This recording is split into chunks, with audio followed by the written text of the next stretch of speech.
This episode is brought to you by Allstate. Some people just know they could save hundreds on car insurance by checking Allstate first, like you know to check the date of the big game first before you accidentally buy tickets on your 20th wedding anniversary and have to spend the next 20 years of your marriage making up for it. Yeah, checking first is smart. So check Allstate first for a quote that could save you hundreds. You're in good hands with Allstate. Savings vary. Terms apply. Allstate Fire and Casualty Insurance Company and Affiliates. Northbrook, Illinois. Hey, Atlanta. Apple is open for small business. That's right. We're here to make starting and running your business simpler. With privacy and security built in on all devices, it's easy for you to protect your customers' data. And if you need hardware or software support, you'll get advice from business experts at no cost whatsoever. So you can focus more on the soup du jour and less on, the other stuff. At Apple, we're open for your small business. Go to apple.com/small business or visit an Apple store to learn more. Your neighborhood just got cooler with Kroger Delivery's refrigerated trucks. Simply order groceries at the same great prices online as in-store, and we'll bring them to you fresh every time. And if that wasn't cool enough, you can now earn 4 times the fuel points after 4 with your digital coupon. Choose a next-day Kroger delivery time slot for 4 p.m. or later on Tuesdays, Wednesdays, and Thursdays. Must deliver by February 4th. Restrictions apply. See Kroger.com for details. Welcome back to the Skating Penguin Network, everyone. It's Robbie here again, as always, joined by Snail on the other end of the mic. And no game to cover in this episode. This is strictly a mailbag episode to get some content out there during this week where the Penguins are out west. We're recording this on the evening of Thursday, January 23rd. The Penguins later this evening, by the time you listen to this, will have already played the Anaheim Ducks out in California.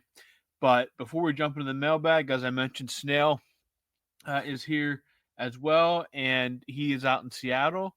And Snail, it's been a couple days off here, but not much really to talk about in terms of the Penguins. They've just been practicing and getting ready for Anaheim and then Seattle. But overall, how's everything out there? Cold out here. Honestly, haven't been really watching like a ton of hockey recently the last few days. But I have been checking headlines because just like we had sort of covered on the last one, that whole fire sale deal, the Dubas fire sale rumors and everything, they have been quieted and quieted more. Dubas, I think, has even spoke on it. So, when a headline like that comes out, I feel like what we like to do is just monitor that closely because, dude, you never know. Like when Dubas is, he's one of those guys where he's a mover and a shaker, man. So I was looking to see if anything came from that. Nothing. I was going to ask you, Robbie, so you know how we have that 4 Nations face-off coming up? Yeah. I've been hearing from different people saying that there's going to be like 2 trade deadlines this year. There's going to be the trade deadline that happens before the 4 Nations face-off, and then there's going to be the real trade deadline that happens every year right there, kind of right before, 20 games before the playoffs starts. Yeah. Have you heard that at all? I could see that. It wouldn't surprise me. Teams looking to get some business done and get off on the right foot once the teams come back from the extended break. Get back in new faces, maybe get a chance to get some of the new faces integrated with some practice over the games layoff at least. So yeah, it wouldn't surprise me if they treat that as kind of like a soft trade deadline before the hard deadline a couple weeks later, I believe the first Monday in March. But no, that wouldn't surprise me one bit that they would treat that as kind of a pre-deadline to the real deadline. Yeah, that's kind of what I've been hearing. And just quickly before we dive into the mailbag, I was kind of looking at some of these rumors coming up, and I was looking at the Penguins roster, and I've been looking at a lot of like Puckpedia lately, Vancouver, Buffalo, I feel like the Penguins have maybe a couple like trade deadline type pieces, like UFA type players. Like obviously we've talked about like Marcus Pettersson, but like, dude, I feel like the Penguins just are in an odd spot where they don't have a ton of players that like other teams would be like dying to pick up, with the cap, with the money and time left on their contracts, that kind of stuff. So like, I don't know. It might be kind of a lackluster like trade deadline for the Penguins this year. I'm kind of coming around to that conclusion. What do you think? No, I think Marcus Pettersson will be traded as probably your most attractive piece. Again, if somebody walks in and blows them away with an offer for a guy that's under contract, like a Ricardo Raquel or even a bigger name like a Brian Rust or someone like that, then I absolutely think that we could see them make a splash move. But I think you're mostly looking at guys that are on UFA deals, maybe a Beauvillier, Grzelcyk, guys like that are depth pieces for some of these playoff teams. Obviously, the name to watch is going to be um, Marcus Pettersson, but we kind of expected that for quite a while now. Yeah, I think he's as good as gone. But anyways, yeah, I think that you asked me how things are going out here. That's what's been on my mind. I've just been these headlines got me so horny for trades, and then I was looking into it more, and I'm like, no one really has money to take on like big blockbuster names that involve anything involving the Penguins. So that's what I've been up to. Robbie, you were telling me before we hopped on here, kind of switching topics, that the winter weather has subsided. That blizzard that you guys kind of had out there. How are things going out in Western PA? Yeah, it's subsided a little bit. It was much warmer today, not above freezing, but compared to what we were getting, it felt pretty warm. It was dry today, and it looks like it's going to be dry pretty much through the weekend. Maybe some flurries here or there, but for the most part, just going to be normal January weather, I guess you could say. How's your playoff bracket looking? Or did you end up not making one? No, yeah, so far I have let me pull it up here real quick if I can find it. It's just not showing up for me. Um no, I mean I still have my Stanley Cup champion, my Super Bowl champion still alive. For some reason, there it is. Um let's see here. I have Buffalo winning it all.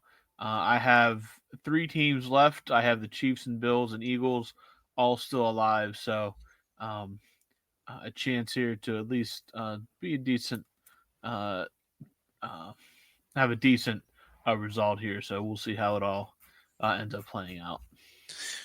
Nice. Yeah, I'm cooked. I had Minnesota winning it all, Yeah, and they're out. So, did you watch that game with Mahomes, the hit this last playoff game with the Chiefs?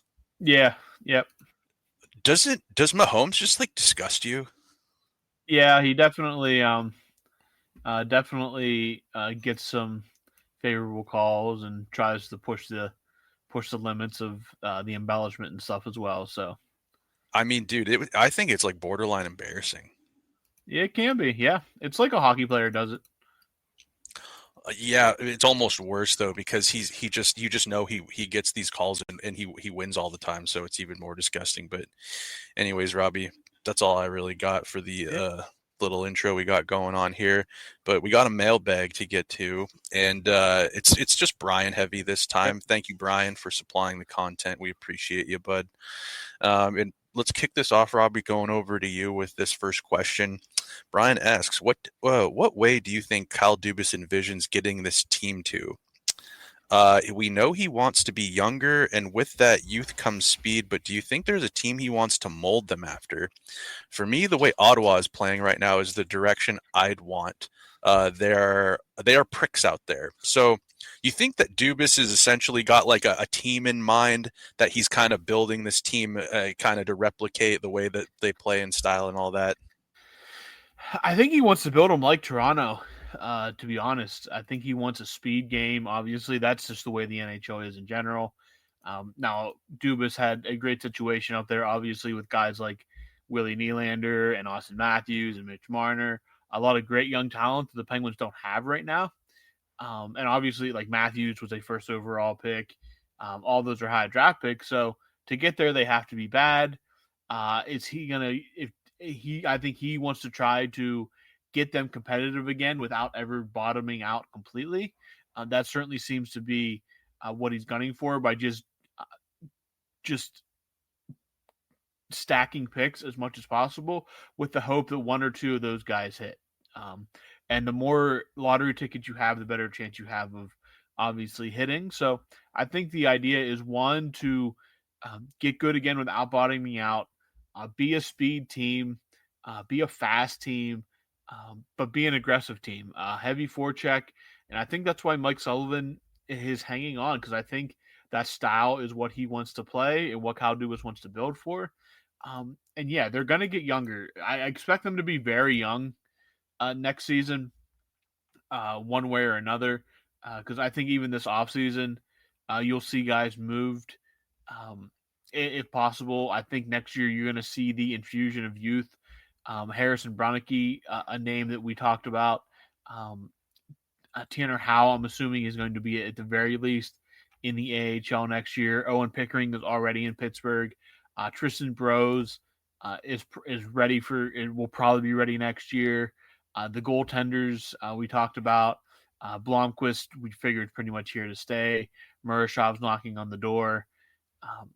Rucker McGroarty. All these guys are going to be very young. Well, I won't say very young, but a much younger team next year. Could be some growing pains, but his idea is to get young, get fast, get aggressive. And I think that you're going to see that reflected in if he would move one of these contracts with term um, to get somebody, a NHL player back that is young and fits that mold, or younger. I want to say young, but fits that mold of the style that he wants to play. So I think you're going to see like this next, let's say 6 months from now, 7 months from now. Well, not say, let's say between now and August, you're really going to see Kyle make some moves, get some picks, get some players that really bolster the youth of this team. And I think next year they're going to be really much younger than what they are now. Obviously, you have guys like Malcolm Crosby who are going to keep that age, that average age bumped up. But I definitely think you're going to see an infusion of youth here within the next 8 months by the time they open training camp for the 25-26 season.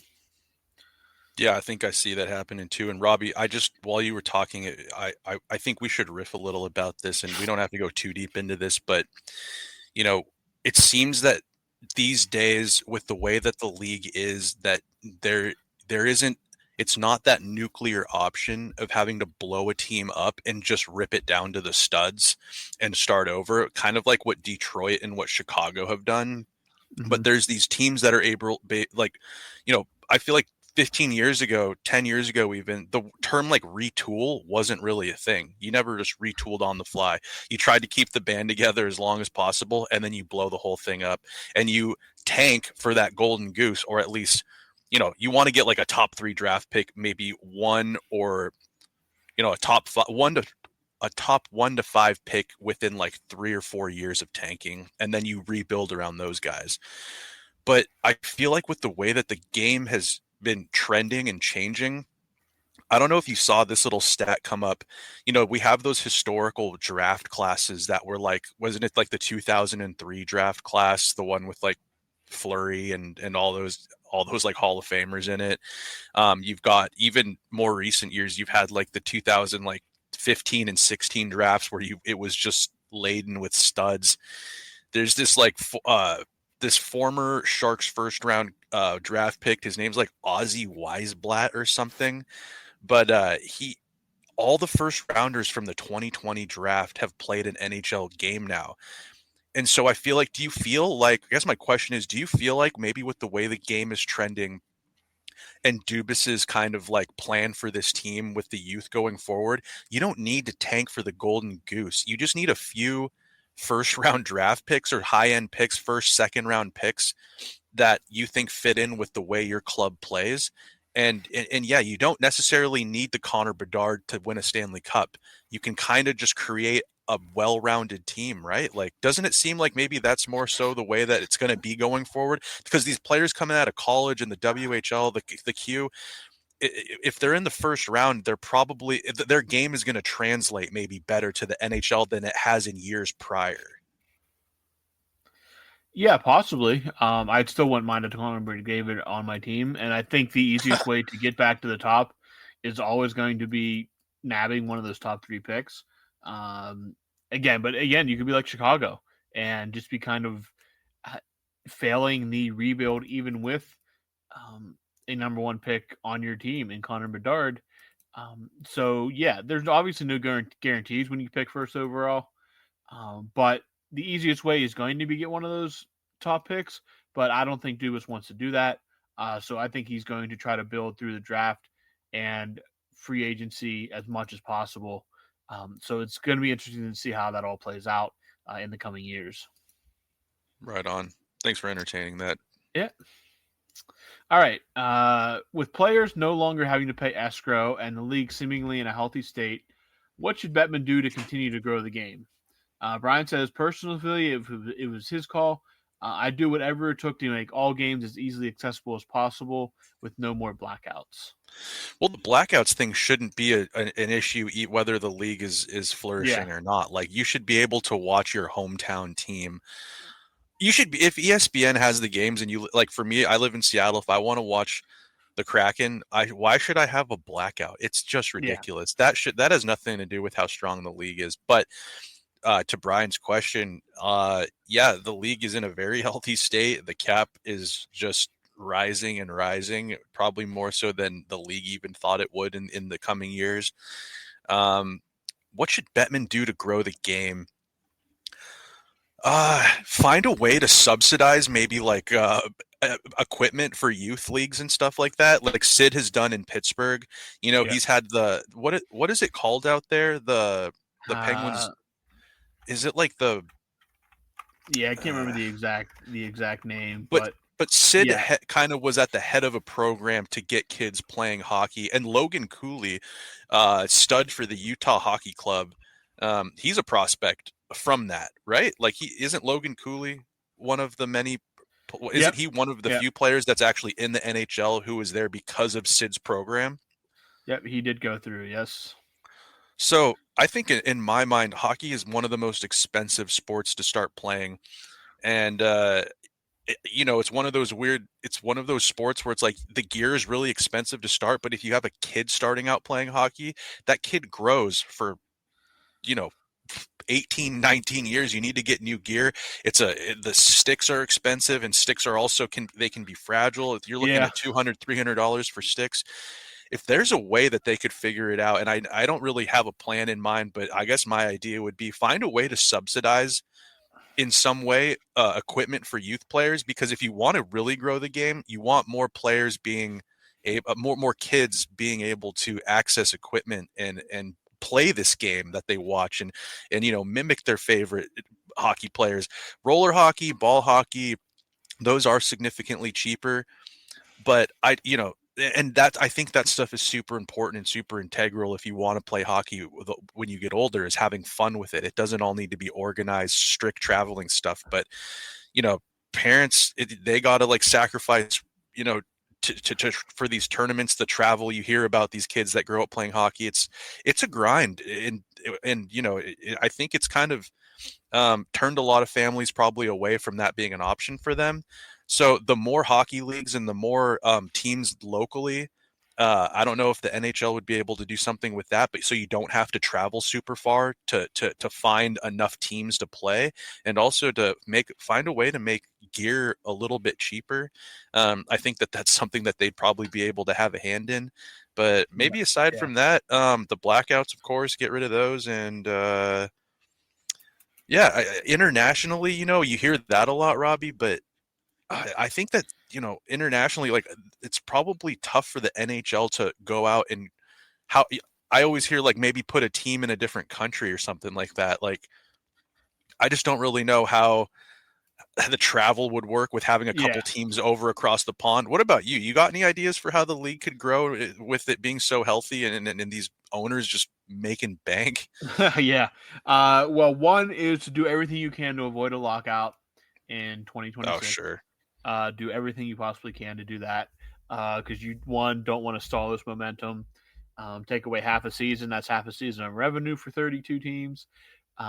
Two, I think more international series in places that, again, hockey has an advantage that it has a built-in foundation in a lot of European countries, unlike, let's say, the NFL, where that's a uniquely American sport, whereas hockey, you have an international presence. but get to places like Japan, Australia again, South Africa, these places where you have guys that are from these countries that are playing um, in the professional ranks or very close to making the professional ranks. Um, Outdoor games that are in different locations, different sceneries like the Lake Tahoe game. Put a game in Alaska for all I care. Put a game on a aircraft carrier in the middle of uh, the ocean, something like that. Um, Prioritize World Cups of hockey / Olympics. Put your players on those stages. There's nothing. It's not worth hand wringing over all this stuff every 4 years. Just do it and be done with it. Um, yeah, just get exposure to the league. Fair. Yeah. I think that, yeah, exposure, that's the name of the game. Yeah. All right. Well, we'll move on to the third question of the mailbag from Brian. And he asks, who is your guys' favorite to win the Hart Trophy, the Calder, and the Vezina? Robbie, you got some guys that you've been keeping an eye on for these awards? Yeah. So for the Hart as league MVP, there's going to be a strong argument for Nathan McKinnon, but in my mind, man, Leon Draisaitl is just having just an absolutely banger of a year, better than McDavid even. So I'm kind of leaning toward um, Leon Draisaitl for your MVP Hart Trophy, Calder for rookie. Man, there's going to be a bunch of guys that are fighting for this, and I think your finalists are pretty clear cut. But I'm going to go Lane Hudson, the defenseman from Montreal. Just kind of has separated himself a little bit over guys like Celebreni and Michkov. The way he's playing right now, the way Montreal is playing as a whole, just kind of gives him that bump over the other guys. And then for Vezina, for top goalie, I think it's pretty easy right now and has been pretty much since October. It's Connor Hellebuck, just having an absolutely just absurd season. So for me, Hellebuck's an easy right in there, carrying the Jets team as he does. He plays more games than anyone. He's a superstar. He's going to be on display at the Four Nations. He'll be the heavy favorite to be the American starting goaltender next year in the Olympics. And yeah, and he is the Vezina winner. And I think he would be about as close to unanimous as I think you could get for those three awards. Snell, any thoughts on those three? I think we kind of talked about like some of these earlier before, maybe like right around when the season started, kind of some predictions.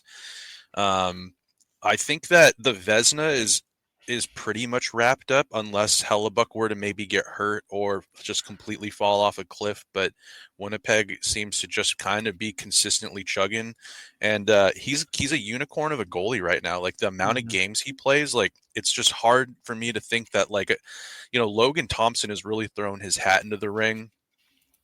He's been playing pretty unbelievable, but Logan Thompson, and God, maybe I'm just doubting him like so many others have before, but he has a really good team around him. They play that Washington team like we talked about after the Penguins played them just recently. Their structure is incredible. Their details are incredible.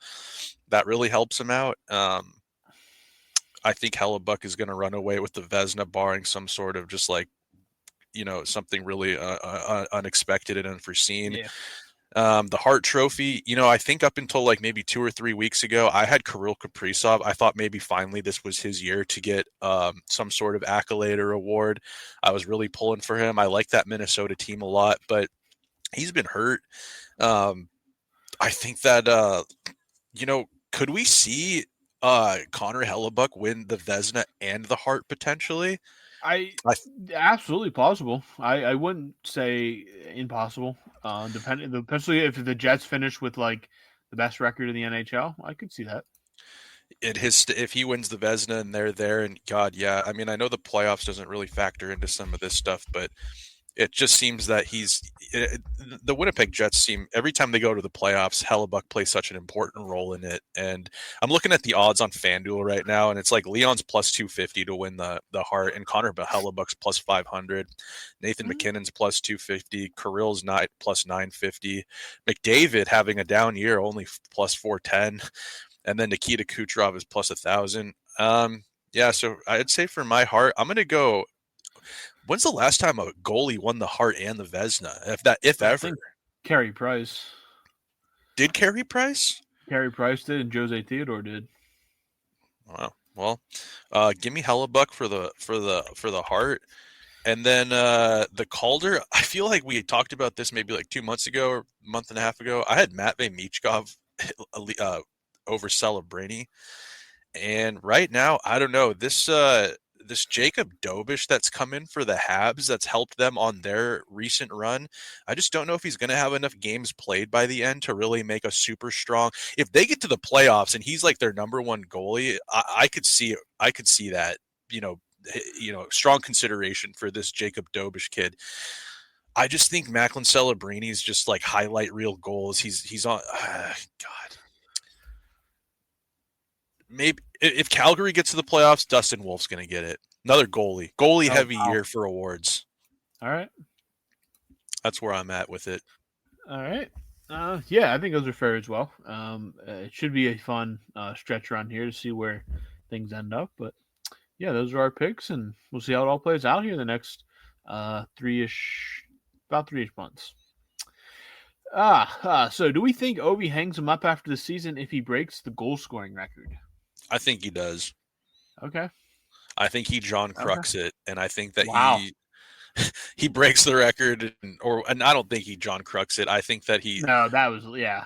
I think that he breaks the record if he breaks it this year, like healthily, like if he's got like if it's like the trade deadline and he's already broken the record, I think he finishes out the year.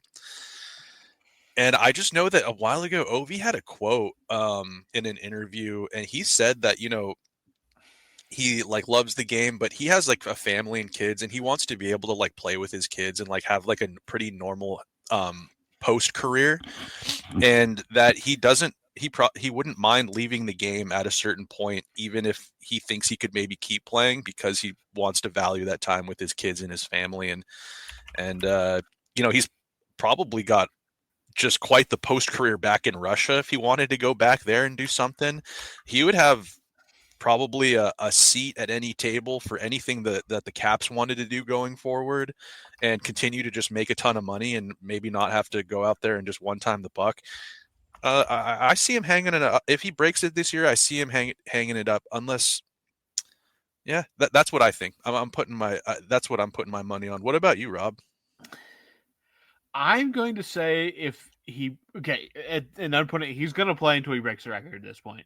Whether it's this year, yeah, he's playing until he breaks the record. 2, if they break the record and they win the cup this year, he's done. Oh my God, the cup too. Jesus, if he breaks the record, and let's say they get to the Eastern Conference Final, I could see him running it back one more year with how this team's set up, and basically telling his GM, we got to go all in, and just taking one last run next year to see if he can win a second cup, because I think again, his legacy's secured either way, but like to have that second cup ring would be so meaningful to him. So I could see him being like, if they make a good run in the playoffs, him being like, yeah, I'll take one more. But if he breaks it, and let's say they get knocked out in the first round, I could definitely see him straight up retiring, or being like waiting until like July or August to make like any kind of final determination, and that being like, okay, this is it, like one more, that's what we're doing, like that. God, yeah, when you said the cup, that almost gave me like a little bit of a jump scare. I was like, oh God, Washington could be a cup team. I'm looking at their odds on FanDuel, and they're a plus 1,900. But when we do the eye test, Robbie, they look like a team that could make a pretty deep run with the way that they're playing right now, and just they're a massive team. So, God.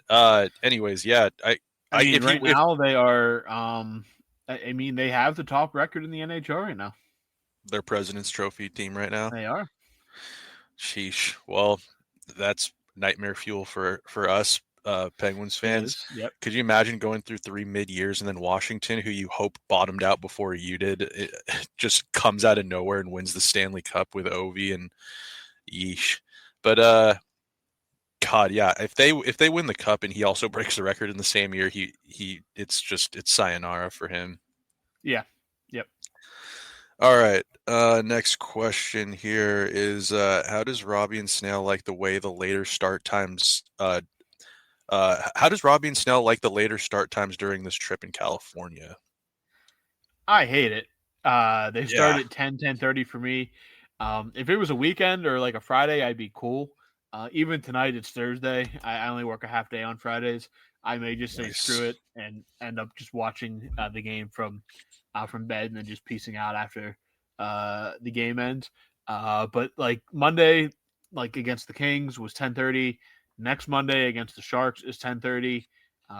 Those are really tough. I don't like going to work just completely exhausted. Yeah, for me, not the best. Anything, even like 9 o'clock games are fine, but anything after that during a weekday, I'm like, this kind of stinks. Because I'm tired and just want to go to bed. But Yeah. yeah, not. I mean, not. Luckily, it's only maybe 5 or 6 games a year that I have to worry about it, so I can't complain too much. And like this Saturday, they're in Seattle. That's a 4 o'clock game for me. Not bad at all, but again, a weekend. I'm not. I don't care as much, but no, I really do not care for the 10:30 starts for the Penguins. As much as you might think that I like these games starting later, I don't. I've been very vocal about this. I don't like Yeah. even waiting till 7:30 or 7 o'clock to watch these Penguins games start. I like my 4 o'clock starts out here out west, and the games wrapped up before 7 o'clock, and then I got the rest of the evening to watch. You know, these last few years have been tough on us fans, and I feel like there are games I watch the Penguins games and I stress out, and then once that's over, I get to watch hockey and enjoy the games as just a viewer and not a fan. So, yeah, I can't wait for them to get back home, Robbie. Yeah, it's yeah, just not for me. Yeah, again, I'm lucky that it's only 5 or 6 times a year that I really have to concern myself with the super late starts. But yeah, definitely prefer that 7:30 start time for as an East Coaster. Even the 7:30, I hate that extra half hour. Yeah, I will. Yeah, I mean, I do like the sevens. I won't lie, I do like the sevens. But beggars can't be choosers, I guess. All right, Brian. These are the next three. We kind of get away from hockey a little bit, just into normal banter here. But Brian asks, "What has been your most impulsive decision in life so far?" Jesus, that's That's a tough. crazy question. Yeah. Yeah, because there's like levels of that, right? Like there's been like impulsive decisions you make at the grocery store, and then there's ones that really make a ripple effect in your whole life trajectory. Impulsive decision I made. Jeez, that's heavy. It's hard because the older I've gotten, I don't make like impulse decisions as much the older I am. Like I'm 33 right now. I might be impulsive at the grocery store picking my produce or something like that out, or picking up like really taking like a risk on like a new type of like beer or something to try. Yeah. But yeah, those impulsive decision days are pretty far behind me. I like to Yeah. play it safe nowadays. But I guess when I was younger, I don't know, just for conversation's sake, um like there's been a impulsive like I think I took like a road trip to California one time pretty impulsively, like just jumped in the car with some people like the next morning and went on a skate trip down to like Venice Beach or Huntington Beach or Mhm. something like that. Um, things like that, or like um, I think like in high school, like I impulsively tried some like psychedelics that like really altered like the like my thinking for like a little while in a positive way. Yeah. Went Yeah. full like Woodstock on a Yeah. weekend with some buddies on some psychedelics that Yeah. pretty impulsive in that sense. But other than that, like nothing really like that crazy. What about you, Robbie? I'm super curious to know, or if you're kind of in the same boat as me. I'm not a very impulsive person at all. I'm very calculated, and I think out, most of the time overthink out decisions I make. Um, even like, oh man, it's really hard to pick because like buying a brand new car, but like I thought about that. Like I wouldn't even call that impulsive. Um, But maybe a little all out of character for you, right? Yeah, more out of character than anything. But again, I needed a car. Like um, it wasn't like I saw it and I wanted to go buy it. Even like my tech decisions, I'm all very calculated with making sure that it has the specs I want. Um, Maybe it was just jumping feet first into a Sony Qui a few years ago to buy a PlayStation 5. And I just said, like, if I get to the line and I have a chance, I'm just going to buy it. And I did. I got in and there was one available. I bought it and I got it. That was like 2 or 3 years ago. Um, yeah, I'm not an impulsive person at all. I'm very calculated in decisions I make. So I can't really say there's anything that super sticks out that I would consider truly impulsive outside of a few $100s there, which I guess it can be considered impulsive. But I feel like a lot of people make incredibly impulsive decisions that backfire or are the most rewarding thing they've ever done in their life. So that's all I can really, True. yeah. Yeah. Yeah. God, wait. So when you got your PlayStation 5, did you have to like wait in line at like 4 in the morning? No, I did it online. Oh, because I did. Online. Oh, geez. Yeah. No, I'm past those days too. Um, as well. Yeah. Well, yeah, there you go. Hope that, tickles you, Yeah. Brian, because yeah, maybe Yeah. it was something like, maybe we're boring. Maybe you should tell us what the most impulsive thing you've ever done was and let's see what you've been cooking up over the course of your Yeah, life. let us know. Let us know. And that goes for any other listeners too. Let's talk about it. Let's see, another question here. What was your first concert you ever attended? Mine was Crosby, Stills, Nash and Young when I Wow. was 11. Wow, Brian, jeez, Yeah, yeehaw. that's really that's yeah, Is that like yeah. a is that a is that like a is that like a real Pennsylvania thing like to hear? Is that like a good old Western No, PA? it just the band and like yeah, at age 11, so he's dating I know, himself a little bit there. I think for it sounds like it sure. at least. Yeah. He had a Mine, mustache at 11. yeah, yeah, yeah. Mine, I don't remember exactly how old I was. I was probably 7 or 8. It was Elton John. Oh, sick. That's a good one. Yeah, I'm a massive. I've seen Elton in concert twice. I'm a massive Elton John fan. I kind of grew up with him. My dad was a big Elton John fan, so I grew up with his music, and he's one of those that doesn't go over the top in concert, especially now that he's gotten older. He mostly just does the singing, the great piano work. But yeah, that was my first one. I was like I said, 7 or 8. It was in the '90s. Um, yeah, I'm not a huge concert person. Um, Especially now the tickets for concerts are like absolutely just like astronomical. Like you're basically getting robbed, especially by the ticket brokers. So I'm not a That's what it huge is.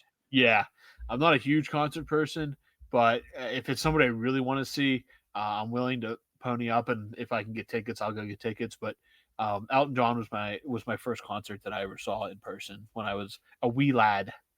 How about Wow, you? you guys went to concerts young and Yeah, you yeah. guys saw like epic acts. Like I think my first concert I ever went to was it was put on by Vans and it was I went and saw The Fall of Troy. They had that famous song that was on like Guitar Hero FC Premix. Oh, If geez. you don't know what I'm talking about, go YouTube it. But Hmm. they were from Washington. They weren't from Okay. Seattle. They were from Washington. But I went with just a gang of my buddies, couple of like my buddy Arnold and Sam and Nicole and Kaylee and all these. It was a great time. It was crazy, and I actually met the singer afterwards, and I met his Okay. dog, his pit bull. So that was my first concert. Seeing it was during the height of the emo era, Yeah. whatever wave, the fifth wave emo era. I saw them when I was like maybe like 14, 13 or 14. So not as epic as Elton John or Did you? Yeah, Did, but did you go to the it was always in the summer and it was a bunch of bands. Vans Warp Um Tour. yeah, did you go to Warp Tour? I did never go to Warp Tour, man. Okay. Like I think that I wish that I had taken those opportunities. No, the thing that I went to was put on by Vans, but it wasn't Warp Tour. It was a Oh, 1 day okay. thing down at the Seattle Center area. They had like a skate demo going on. It was a, or maybe it wasn't Vans. Maybe it was put on by like Zoomies. I think it was Couch Tour is what it was called. Zoomies Couch Tour. Have you heard Okay. of it? You Okay. have that out No, I there? have not. No, I don't. We may have, but I had never heard of it. We had Warp Tour come through Pittsburgh. I never went to Warp Tour, but I know a bunch of people every summer that was like their destination. Like they were going to Warp Yeah. Tour. Oh, a lot of the guys that like I was growing up with skating with and stuff, like Warp Tour was a huge deal. But unfortunately for like out here in Seattle, like if Warp Tour came here, it wasn't around Seattle because you would camp. It was like a 3 day Yeah. type of deal. Yeah. So you'd have to Mhm. go to like Eastern Washington, and in the summer it's Oh. like fucking hot and dry Oh out yeah. there. And it's just I don't know. I would always watch it on YouTube. Like it would always air on like Mhm. MTV. Like they'd have like highlights from like Yeah. Yep. from Warp Tour, but no, I never went. I heard it might be coming back, so alert Garrett. Yeah. I know Garrett is a Warp Tour person, obviously. So I'll have to see. Oh, maybe He's a do a big wellness emo check on baby. him. Do a wellness check on him at some point. But I yeah, want he you is to get a definitely hold of Garrett so bad because I want to know how you guys I want to know how your interaction goes because I swear I like he just pigeon tosses me every time I reach out to him.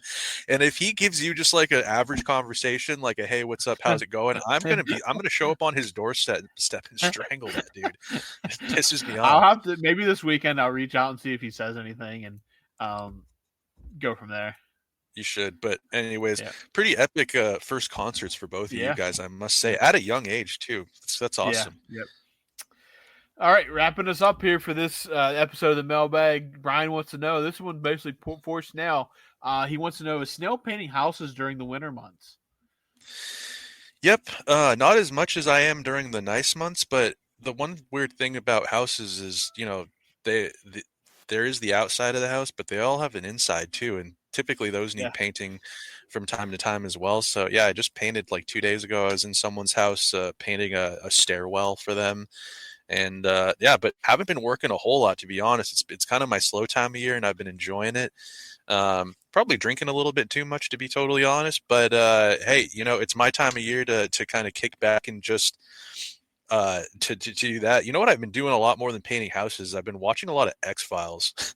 been Oh I've been wow. rewatching a lot of X-Files. I've been listening to a lot of podcasts, listening to a lot of music, and hanging out with my cat a lot too. So that's mostly what I've been doing. But still painting. Yeah, I actually have been getting a lot of phone calls recently for jobs that people want done in the spring and summer. So kind of getting my calendar and schedule lined up, and yeah, Kind of, that's kind of what I'm doing. kind of building up to it. Exactly. And I can't wait for some good weather, man. And these winters, the older I get, the longer they seem to be.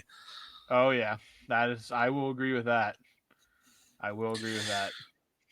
But thanks for checking in, Brian. I still Yeah. am. I'm still painting. There's still painting to do in the winter months, just not typically outside. And if it is outside, it sucks because I've definitely been on that end of it too, where someone gets some siding replaced as an emergency and it's middle of December, middle of January, and you're working for 3 hours a day in between the fog and in between the dampness and hoping to get a Yeah. little bit of sunlight, and it's miserable. So yeah. All right, that puts a lid on this mailbag. 8 questions up, 8 questions down. Um, yeah, Penguins obviously are still late here Thursday night, and then Saturday they're out in Seattle. Snail will be repping us out there in attendance. So we'll see what we're doing with mail or not mailbags recaps. We'll plan something out for you guys, but hopefully another mailbag at least next week with the Penguins still playing some late games. But Snell, do you have anything before we wrap this up and send everybody on their way? Nope, just hope that the Penguins steamroll the Ducks. I don't want it to be a close game. I want them to just wax this team and make it an enjoyable experience for me before I go to bed. I don't need any drama. The Ducks are not a playoff team. The Penguins need 2 points more than the Ducks do. That's what I want tonight. So we'll have to see we'll see how that goes. But other than that, that's all I got for today's mailbag, Robbie. All right. That is it for Snail. That will be it for me. We will talk to you guys at some point here in the near future with some recaps and another mailbag. So until then, Stay tuned. Safe. Stay tuned. Yes, stay tuned. Stay safe. Stay warm. Have a good weekend, everyone.